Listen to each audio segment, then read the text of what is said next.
do these work? So I thought. So basically, we got it handed to us pretty good. We had a couple plays early in the game where we felt like that if we could have turned 2 double plays, it would have saved us 5 runs. One in the first, and it took a little hop on John, hit him in his palm, knocked it down, flipped it, barely beat it at first. That would have ended the inning. Him scoring 3 runs, and then in the 5th inning, I think they had maybe first and second, 1 out, and had a ground ball to third. Couldn't get the ball out of his glove. Finally does. Makes a pretty good pivot throw to second baseman, who does a great job of turning it.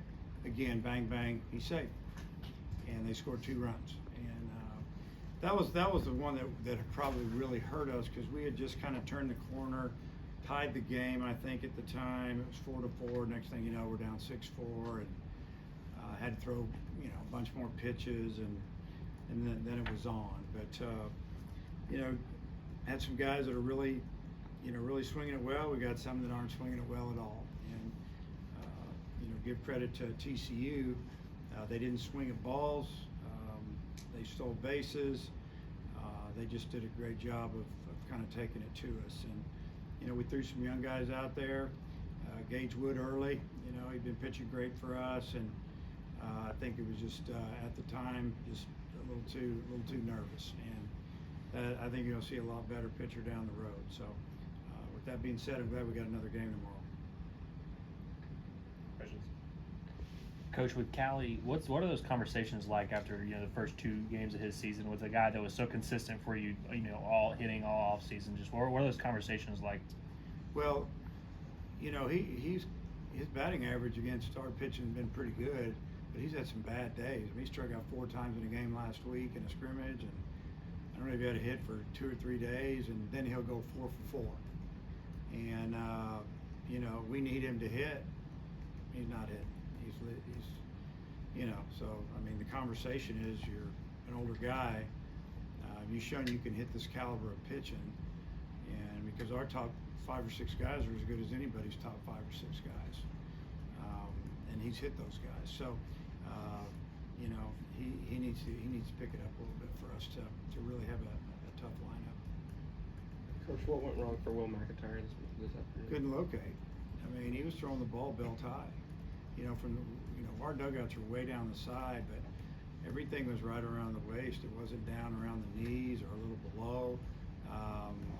He was leaving the ball up where they could see it, and his thing is to start it out about belt high, and it ends up a lot lower, running and sinking, and then locating that fastball when they're looking for that cutter. And he just didn't do it. Even when he got ahead at 0-2, he gave up some hits because he just left pitches up.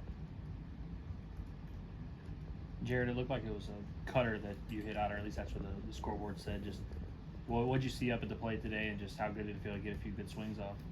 Yeah, just basically got good pitches to hit, and made them count. So.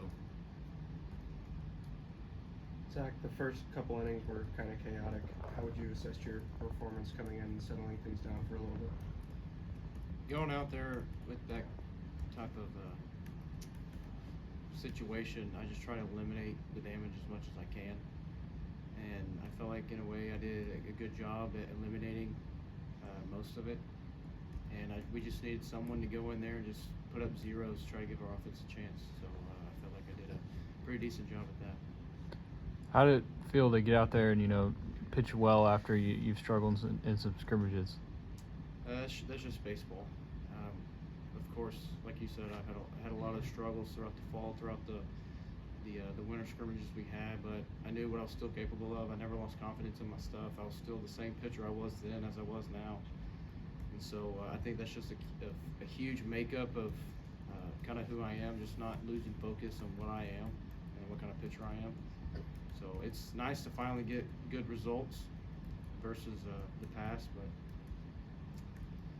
it's just nice to finally go out there and show these guys what I can actually do. Dave, I'm curious, the pitch clock has really kind of shown very early this new rule. It almost feels like a shot clock in basketball. It's ruining the game, in my opinion. With runners on, you don't have it. I think it takes away from putting in different type of coverages, or if you want to change one during a bat, you don't have time. And it's not the same game. It makes me a little anxious. Zach, what's it like standing on the mound knowing you've got a 20-second clock behind you? I mean, I've always knew that I work pretty slow, and for me as a pitcher, it lets me know that I need to work quicker.